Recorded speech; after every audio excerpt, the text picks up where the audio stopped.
पुण्यामध्ये मुसळधार पावसामुळे हाहाकार, महापुराची स्थिती निर्माण झाल्याने पुणेकरांचे अतोनात हाल। अनेक रस्त्यांना नद्यांचं स्वरूप।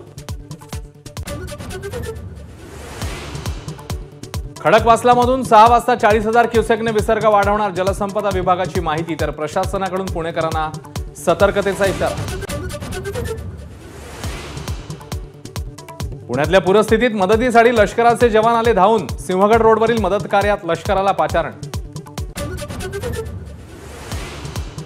पुण्यामधल्या एकता नगरमध्ये पुन्हा पाणी साचलं, एनडीआरएफ जवानांकडून बचाव कार्य, बोटीही सज्ज। पुण्यातील जलमय एकता नगरची पालकमंत्री अजित पवारांकडून पाहणी, नुकसानग्रस्तांना सरकार मदत करणार, अजित पवारांचं आश्वासन। मुसळधार पावसाचा मध्य रेल्वेला फटका, उल्हास नदीच्या पातळीमध्ये वाढ, सुरक्षेच्या कारणास्तव आज आणि उद्या काही मुंबई पुणे एक्सप्रेस रद्द।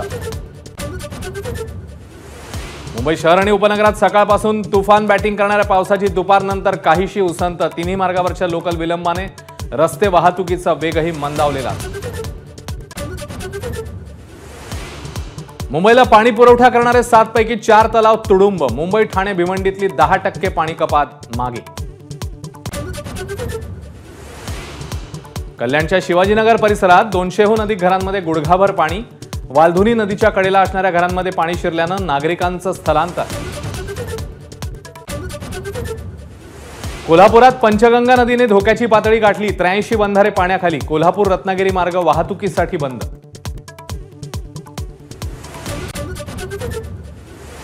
पदाधिकारी मेळाव्यात राज ठाकरेंचा स्वबळाचा नारा, 225 ते 250 जागा लढवण्याचा निर्धार, काहीही करून मनसैनिकांना सत्तेत बसवण्याचा निश्चय।